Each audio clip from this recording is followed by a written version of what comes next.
नमस्कार मित्रांनो. माझ्या YouTube चॅनलवर आपल्या सर्वांचं स्वागत आहे.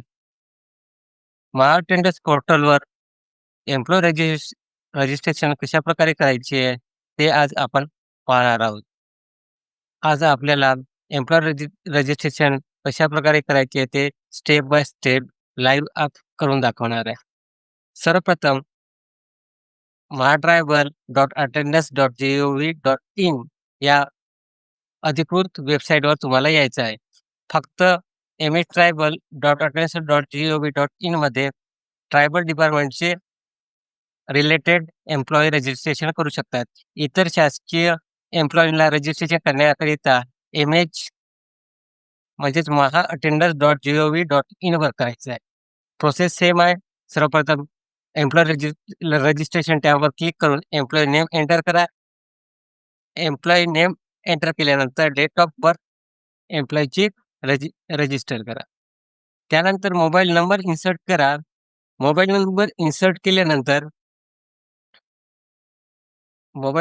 इन्सर्ट केल्यानंतर तुम्हाला कॅप्चा कोड इन्सर्ट करायचा आहे.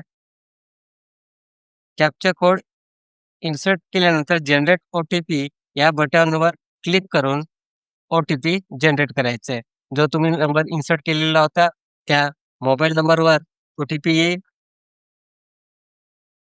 ओ-टी-पी आल्यानंतर ओ-टी-पी इन्सर्ट करून सबमिट बटनवर क्लिक करायचं आहे. त्याच्यानंतर पर्सनल डिटेल्स तुम्हाला इन्सर्ट करायचं आहे. एम्प्लॉयी नेम तुम्ही बाय डिफॉल्ट पाहू शकता. Date of birth, gender,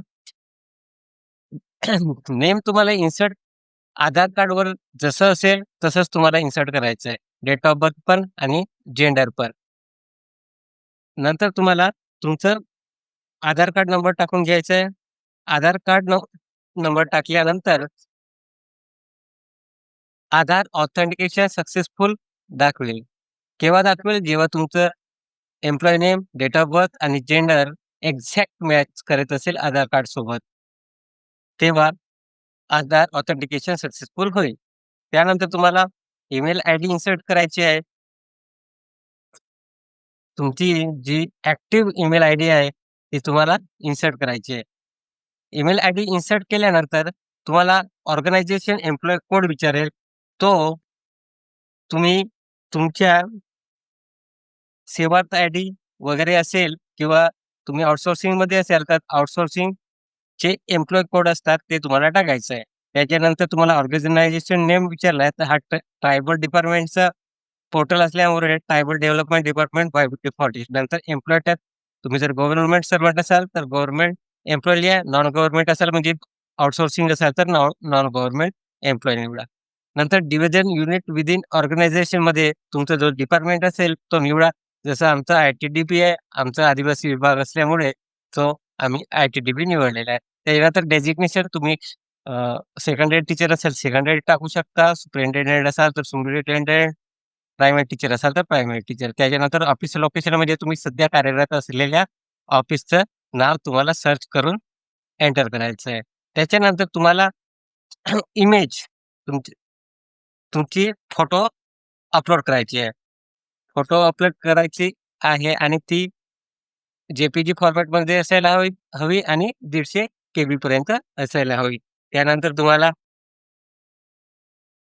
captcha code टाकून प्लीज सिलेक्ट द चेकबॉक्स या चेकबॉक्सवर चेक करून सबमिट करायचं आहे. सबमिट केल्यानंतर तुमचं रजिस्ट्रेशन सक्सेसफुल होईल आणि तुमचा रजिस्ट्रेशन नंबर तुम्हाला शो होईल. त्याच्यानंतर रजिस्ट्रेशन सक्सेसफुल झाल्यानंतर तुम्हाला तुमच्या मोबाईलमध्ये फेस आयडी हा ॲप इन्स्टॉल करायचा आहे. नंतर आधार ई-बी-ए-एस हा ॲप इन्स्टॉल करून त्याच्यामध्ये तुम्हाला जो जनरेट झालेला एम्प्लॉयी आयडी आहे, तो टाकून तुम्हाला रजिस्ट्रेशन करून तुम्हाला ऑनलाईन अटेंडन्स लावता येईल. अशा प्रकारे आपल्याला एम्प्लॉयी रजिस्ट्रेशन करायची आहे. एम्प्लॉयी रजिस्ट्रेशन अशा प्रकारे केल्यानंतर तुम्ही तुमच्या लॉगिनमध्ये तुम्ही तुमचं अटेंडन्स रजिस्टर पाहू शकता. त्यासाठी मी स्पेशल अटेंडन्स रजिस्टर कसं डाउनलोड करायचं टूर ॲड कशी करायची किंवा लीव्ह कशी घेता येईल आणि ते आपल्याला कसं आपल्या पोर्टलवर कसं नोंदवता येईल, ते मी या अगोदरच्या व्हिडिओमध्ये तुम्हाला दाखवलेलं आहे. जर तुम्हाला ॲड टूर करायची असेल, लीव्ह ॲड करायची असेल, तर तुम्ही तो व्हिडिओ पाहू शकता. तो मी डिस्क्रिप्शन बॉक्समध्ये टाकलेला आहे. तर तुम्हाला अशा प्रकारचे नवनवीन व्हिडिओ पाहायला आवडत असेल, तर माझ्या चॅनलला सबस्क्राईब करा, लाईक करा, शेअर करा. धन्यवाद.